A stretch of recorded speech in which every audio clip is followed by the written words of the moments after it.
So welcome to the second part of Mookambika vlog. ഇത് നമ്മുടെ റൂമിൻ്റെ ഫ്രണ്ട് വ്യൂ ആണ് കേട്ടോ. നല്ല അടിപൊളി ഭയങ്കര കംഫർട്ട് റൂമായിരുന്നേ. നമ്മൾ 9:30 ആകുമ്പോഴത്തേക്കിനാണ് തൊഴാൻ വേണ്ടിയിട്ട് പോയത്. ഇത് റൂമിൻ്റെ അടുത്തുള്ള ഹോട്ടലായിരുന്നു. ഭക്ഷണമൊന്നും കൊള്ളത്തില്ലായിരുന്നു. നമ്മൾ അമ്പലത്തിലെത്തിയപ്പം ഭയങ്കര തിരക്കായിരുന്നു കേട്ടോ. കുറേ നേരം ക്യൂ നിന്നു. മറ്റേ താലത്തിൽ പൂവും അതുപോലെ അർച്ചനയല്ല എന്താ പറയുക, നെയ്വിളക്കൊക്കെ കഴിപ്പിച്ചായിരുന്നേ. ഇതേകളിൽ നിറച്ച് ആൾക്കാരായിരുന്നു. 1 മണിക്കൂറോളം ക്യൂ നിന്നു. ശരിക്കും ശരീരം ക്ഷീണിച്ചു പോയി.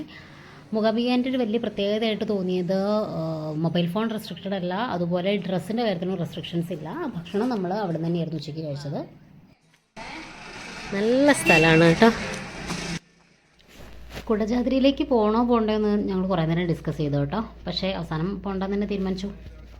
നമ്മൾ ഒന്ന് പുറത്തേക്ക് ഇറങ്ങുകയാണ്. അച്ഛനമ്മ they are sleeping, like sleeping അല്ല, വെറുതെ ക്ഷീണം കിടക്കുകയാണ്.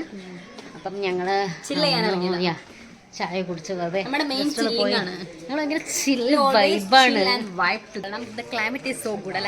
ഭയങ്കര ഇത് ഇപ്പോഴും വെയിലുണ്ട്, പക്ഷെ നല്ല തണുപ്പുണ്ട്. അപ്പം ഞാൻ കരുതി ഭയങ്കര ചൂടെടുത്ത് ഇതാവുന്നു, പക്ഷെ കുറെ കാലത്തിന് നല്ല സുഖത്തിൽ ഉറങ്ങി. നല്ലൊരു ക്ലൈമറ്റ് ആണ്.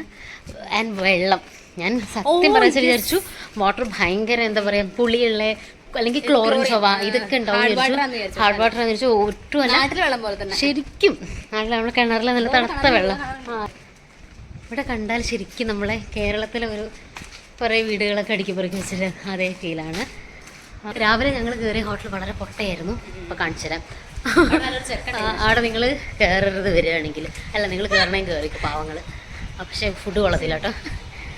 അപ്പം ഞങ്ങൾ നാളെ അമ്മ ഞാൻ സാരി എടുക്കാമെന്ന് വിചാരിച്ചു. അമ്പിയുടെ അടുത്ത് പറഞ്ഞു അമ്പിയ എടുക്കണില്ലാന്ന് പറഞ്ഞു. അപ്പോൾ അമ്മ അണ്ടർസ്കേർട്ട് എടുക്കാൻ മറന്നു. അപ്പോൾ ഞങ്ങൾ ചായ കുടിക്കുന്നതിൻ്റെ കൂട്ടത്തിൽ എന്തെങ്കിലും സ്റ്റോർ ഉണ്ടെങ്കിൽ ഒരു അണ്ടർസ്കേർട്ടും കൂടെ വാങ്ങണം. ഇപ്പം ചെറുതായിട്ട് പൊള്ളുന്നുണ്ട് കഴിച്ച്. അങ്ങനെ നമ്മൾ തേടിപ്പോയ അണ്ടർസ്കേർട്ട് അടുത്തുള്ളൊരു ടെക്സ്റ്റൈൽസ് ഷോപ്പിൽ നിന്ന് കിട്ടി. അംബിക ദേ അണ്ടർസ്കേർട്ടും പിടിച്ച് തേനെ നടക്കുന്നു. നിറച്ച് കുന്നും ഒക്കെ ഉള്ളൊരു പ്രദേശമാണ് കേട്ടോ മൂകാംബിക എന്ന് പറയുന്നത്. കുറേ കടകളൊക്കെ ഓപ്പൺ ആയിരുന്നു, കുറേ ഹോട്ടലുകളുണ്ടായിരുന്നു. പക്ഷേ പോയ ഹോട്ടലിൽ നിന്നൊന്നും സാറ്റിസ്ഫൈ ചെയ്യിപ്പിക്കുന്ന രീതിയിലുള്ള ഭക്ഷണങ്ങളൊന്നും കഴിക്കാൻ പറ്റിയില്ല. ഭക്ഷണങ്ങളൊന്നും കൊള്ളത്തേ ഇല്ലായിരുന്നു. ഈ കുപ്പിവെള്ളക്കട എനിക്ക് ഭയങ്കര ഇഷ്ടമായിട്ട്. നിറച്ച് കുറേ കിടിലും കുപ്പിവെള്ളകളുണ്ട്. ഞങ്ങൾ പോകുമ്പോൾ പറഞ്ഞ പോലെ വലിയ ബുദ്ധിമുട്ടില്ലാത്ത വെയിലെന്നൊക്കെ പറഞ്ഞെങ്കിലും വി ആർ റിയലി എക്സോസ്റ്റഡ്. അത്രയും വെയിലായിരുന്നു. അങ്ങനെ ഞങ്ങൾ തിരിച്ചു വന്നപ്പം അച്ഛനും അമ്മയും തൊഴാൻ പോയിട്ടുണ്ടായിരുന്നേ. അത് കഴിഞ്ഞ് ഞങ്ങൾ സൗപർണികയിൽ പോകാമെന്ന് കരുതി ഞങ്ങൾ ഒരുങ്ങിപ്പോയി. അമ്മയുടെ പൂവൊക്കെ വാങ്ങിച്ച് നിൽക്കണ്ടായിരുന്നു. അങ്ങനെ ഞങ്ങൾ സൗപർണിക നദിയിലേക്ക് നടക്കുവാണ്. നമ്മൾ സൗപർണിക നദിയിലേക്ക് കാണാൻ പോവാണ്. ഞാൻ അവസാനമായിട്ട് വന്നത് ഒരു 10-22 കൊല്ലം മുന്നേ കേട്ടോ. പക്ഷെ അന്നത്തെ ഓർമ്മയിലുള്ള സൗപർണിക നദി ഇങ്ങനെയല്ല കേട്ടോ. എൻ്റെ മനസ്സിൽ ഇങ്ങനത്തെ പാറയും ഒന്നും എനിക്ക് ഓർമ്മയില്ല. ഈ കുരങ്ങനെയൊന്നും കണ്ടതായിട്ട് എനിക്ക് ഓർമ്മയില്ല. എൻ്റെ ഓർമ്മയിലുള്ളൊരു സൗപർണിക നദിയല്ല ഞാൻ ഇവിടെ കണ്ടത്. ഇനി എന്തെങ്കിലും മാറ്റം വന്നതാണോ, നമ്മൾ പോയ സ്ഥലം മാറിയതാണോ എന്ന് എനിക്കറിയില്ല കേട്ടോ. അവിടെ വഴിനീളെ കുറേ ഭയങ്കര നല്ല സൈസുള്ള പശുക്കളുണ്ട് കേട്ടോ. അച്ഛനാണെങ്കിൽ പശുക്കളൊക്കെ ഭയങ്കര ഇഷ്ടമാണ് കേട്ടോ. പിന്നെ ഞങ്ങൾ കറക്കൊക്കെ കഴിഞ്ഞ് ഈ ഡാൻസ് പ്രോഗ്രാമൊക്കെ കുറച്ച് നേരം കണ്ടിരുന്നു. അത് കഴിഞ്ഞിട്ട് പിന്നെ അമ്പലത്തിൽ പോയി. കുറച്ച് വഴിപാടുകളൊക്കെ ഉണ്ടായിരുന്നു.